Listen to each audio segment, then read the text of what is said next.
संकल्प पत्र की, जहां 2024 के जो संकल्प पत्र को लेकर तमाम तरीके की प्रतिक्रियाएं भी सामने आ रही हैं। बीजेपी ने अपना जो मैनिफेस्टो जारी किया गया है उसमें एक ज्ञान शब्द है उसको लिया, यानी कि गरीब, युवा, अन्नदाता और नारी शक्ति। तो हम बात कर रहे हैं संकल्प पत्र के और हमारे साथ हमारे न्यूज रूम से गेस्ट जुड़ चुके हैं, वरिष्ठ बीजेपी नेता जावेद गौरी जी हमारे साथ में। जावेद गौरी जी, बहुत बहुत स्वागत है आपका। धन्यवाद। देखिए, आज जिस तरीके से मैनिफेस्टो आया बीजेपी का, तो अलग अलग तरीके की प्रतिक्रियाएं आई और उसमें कई सारे जो घोषणा पत्र में मुख्य बिंदु थे, अहम बिंदु रखे गए ज्ञान को, यानी कि गरीब, युवा, अन्नदाता और नारी शक्ति। तो किस तरीके से विजन जो है 2047 का वो क्लियर किया जा रहा है? देखिए, माननीय प्रधानमंत्री हमारे नरेंद्र मोदी जी ने जो अपना विजन पत्र जारी किया, विकसित भारत जी, जो ये देश हमारा विकास से अब विकासशील से अब विकसित की ओर बढ़ रहा है जी, तो जिसमें मुख्य रूप से गरीब, युवा, महिलाएं और विकसित होने के लिए जो इंफ्रास्ट्रक्चर का जो कार्य जो देश में होना है, उसके लिए जो विजन पत्र आया है, ये देश के लिए बहुत ही अच्छा है। और मैं ये कहना चाहूँगा कि ये जो विजन पत्र है ये देश की तकदीर बदल सकता है। जी, किस तरीके से जो ये विजन है ये देख रहे हैं, जो देश की जनता है वो देखना चाह रही है, जो बीजेपी के लोग हैं वो देखना चाह रहे हैं, कैसे पहुंचाएंगे 2047 तक विकसित भारत को? देखिए, देश को जरूरत है युवाओं को रोजगार, जी, देश को जरूरत है विश्व में शक्तिवान बनना, जी, देश को जरूरत है महिलाओं का स्वाभिमान, देश को जरूरत है अर्थव्यवस्था की मजबूती, देश को जरूरत है विकसित होने के लिए इंफ्रास्ट्रक्चर। मैं ये कहूँगा कि जिस प्रकार प्रधानमंत्री जी ने जो ये संकल्प पत्र जो दिया है, उस संकल्प पत्र से युवा वर्ग निश्चित तौर पर रोजगार पाएगा, औद्योगिक रूप से भारत देश विश्व स्तर पर अपना नाम रोशन करेगा और सड़कों का जो शुद्धिकरण है, जो सड़कों का जो ढांचा देश में माननीय प्रधानमंत्री जी ने जो तैयार किया है, उससे मैं ये कहना चाहूँगा कि आज जिस प्रकार कनेक्टिविटी बहुत आसान हुई है और लोगों को इसके माध्यम से रोजगार मिला है, और उसी प्रकार इस संकल्प पत्र के माध्यम से महिलाओं को, युवाओं को रोजगार के जो अवसर, जो मुख्य रूप से रोजगार जो मुद्दा बनता है, वो मुद्दा जो है सॉल्व हो पाएगा। जी, देखिए जावेद जी, हमेशा से मुद्दा रहा है, महिला मुद्दा रहा है, गरीबी मुद्दा रहा है, किसान मुद्दा रहे हैं, लेकिन अब जिस तरीके से बात कर रहे हैं घोषणा पत्र को लेकर, तो अब राष्ट्र के अंदर जब से सरकार आई तब से अब तक इन चीजों को लेकर कितना बदलाव हो गया है? बहुत बदलाव हुआ है। पहले जहां पर सड़कों पे लोग यात्रा किया करते थे तो उनके चलते चलते पेट में दर्द हो जाया करता था, सड़कें टूटी हुआ करती थी, गाड़ियों की स्थिति खराब थी कि गाड़ियों के इंजन बदल जाया करते थे। आज सुगम यात्रा इतनी हो गई है कि आप जिस प्रकार हवाई जहाज की यात्रा से आप कम समय में पहुंच जाया करते थे, आज उसी प्रकार जो सड़कों का विकास हुआ है उसके हिसाब से आज पब्लिक, जनता जिस तरह सुगम यात्रा कर रही है, ये निश्चित तौर पर विकास की ओर, विकास से विकसित की ओर दर्शा रहा है। जी, अच्छा जावेद जी, जैसे आप राजस्थान से हैं, तो राजस्थान में कितना बदलाव अब तक आपको देखने को मिला है?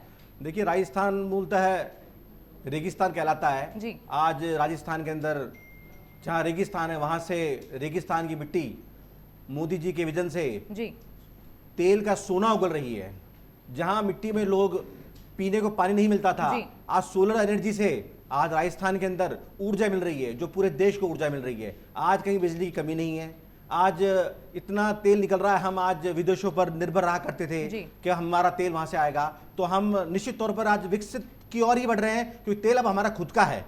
तो राजस्थान जो एक समय विक्षिप्त था, एक मतलब रेगिस्तान कहलाया जाता था, आज वहां पर आप देखेंगे राजस्थान का एक क्षेत्र बताऊं आपको, सबको बताना चाहूंगा, एक रेगिस्तान का एक पार्ट है चांदन जो एकदम रेत के दौरे में आता है, वहां पर चावल की खेती हो रही है। यही एक विकसित विजन है भारत देश का कि रेगिस्तान के मिट्टी के दौरों में चावल की खेती हो रही है। जी, जावेद जी, और क्या क्या नीतियां हैं बीजेपी की जिससे एक विकसित भारत बनेगा?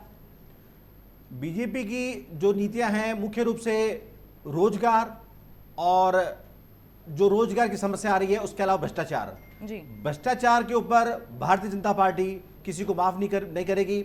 अभी राजस्थान में इतना बड़ा एक मामला हुआ पेपर लीक का, कई युवाओं का भविष्य संकट में आ गया, और जिस तरह से मोदी जी के निर्देश में माननीय मुख्यमंत्री जी ने अभी जो कार्रवाई की और जबरदस्त धरपकड़ की और युवाओं के सपने जो चकनाचूर हो रहे थे, उन सपनों को वापस साकार करने की एक कदम बढ़ाया है। भ्रष्टाचार अब बीजेपी, भारतीय जनता पार्टी ना तो पहले बर्दाश्त करती थी ना अब करेगी।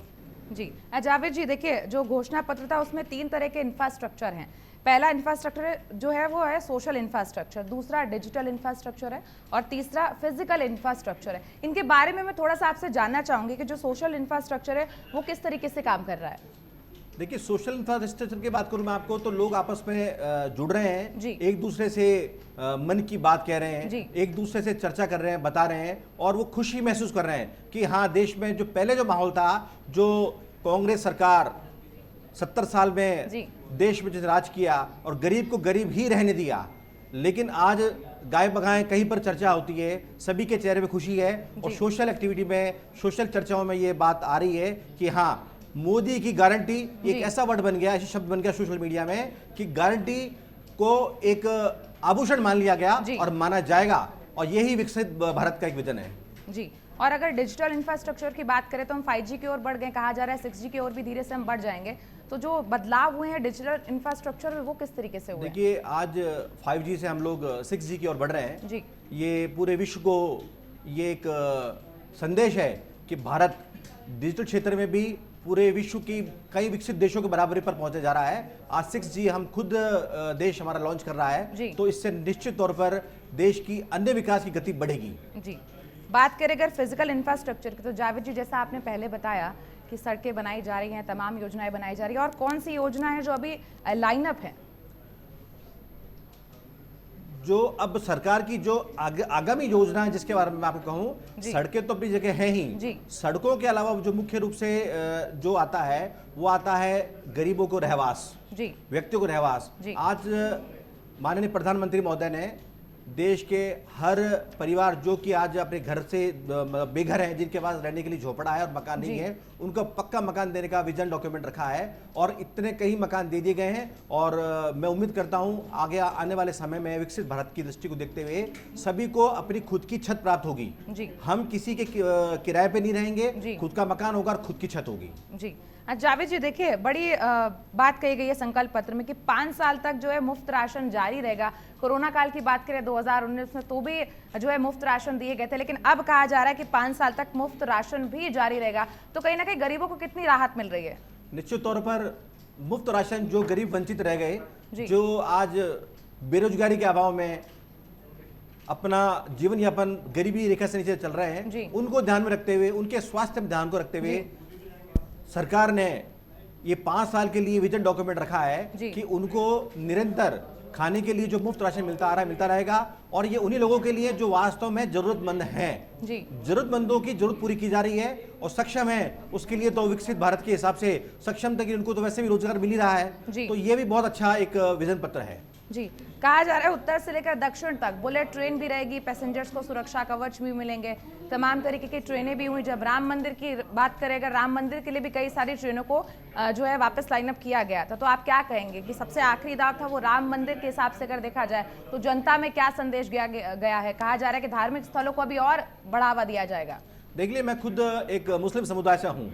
राम मंदिर बना, राम मंदिर बनने से देश में आज की तारीख में शांति, अमन, चैन है। सब लोगों को अपने धर्म का सम्मान करने का अधिकार प्राप्त है, और कोई भी समुदाय किसी भी धर्म के संप्रदाय के खिलाफ नहीं है।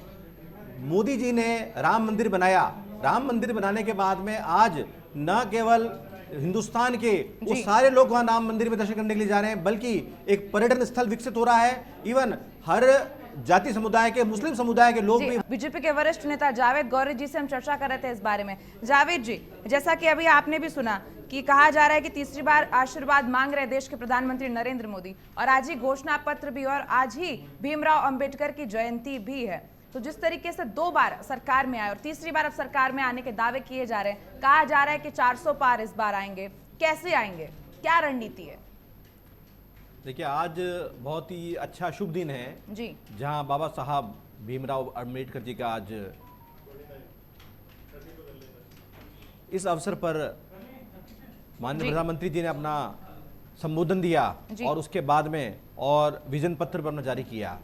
मैं ये सोचता हूं कि जो भारत देश के कानून निर्माता बाबा साहब भीमराव और अंबेडकर और दलित वर्ग जो देश में शुरू से वंचित रहा है, उनके उत्थान के लिए जो विकसित भारत देश का विजन माननीय प्रधानमंत्री जी ने रखा है, ये निश्चित तौर पर ये देश का सौभाग्य जी। है और ये देश की तकदीर बदल सकता है।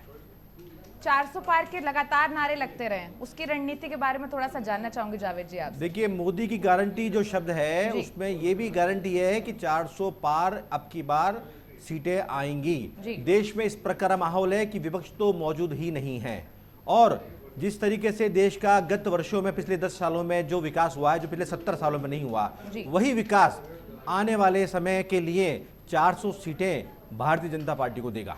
ठीक है जावेद जी, देखिए हमने बहुत सारी घोषणा पत्र की बातें कर ली, क्या क्या उसमें मुद्दे हैं वो भी हमने बात कर ली, लेकिन आज विपक्ष अपनी प्रतिक्रिया दे रहा है। वो कह रहा है घोषणा पत्र में कुछ अहम बिंदु है जो नहीं है, जो होने चाहिए थे, जैसे कि डीजल, पेट्रोल, किसान की बात, किसान के हक की बात, नारी के हक की बात। क्या कहेंगे आप उस पर? देखिए, विपक्ष जो है, विपक्ष के पास में मुख्य रूप से कोई मुद्दा नहीं है। विपक्ष कभी न्याय यात्रा निकाल रहा है, पता नहीं इस देश में कौन सा अन्याय उनके साथ में हो गया। जी विपक्ष मुद्दे ढूंढ करके भटकाने का कार्य कर रहा है, जी जबकि डीजल की, पेट्रोल की बात कर रहे हैं। जब आपकी आर्थिक स्थिति सुदृढ़ हो रही जी। है और आप आर्थिक रूप से मजबूत हो रहे हैं, आप डीजल पेट्रोल में उलझा करके आम पब्लिक को मतलब भ्रमित करना चाह रहे हैं। जी। विपक्ष मुख्य रूप से है ही नहीं, विपक्ष अन्याय कर रहा था। आज विपक्ष के साथ में जो विपक्ष ने जो पहले देश के साथ अन्याय किया, आज वो भुगत रहा है। जी ठीक है, कुल मिलाकर जावेद जी कहना है कि ये देश के सुझावों का घोषणा पत्र है, इंडिविजुअल घोषणा पत्र नहीं है, देश के सुझावों का घोषणा पत्र है। बहुत बहुत शुक्रिया सर आपका हमसे जुड़ने के लिए, तमाम हमारे साथ जानकारी साझा करने के लिए।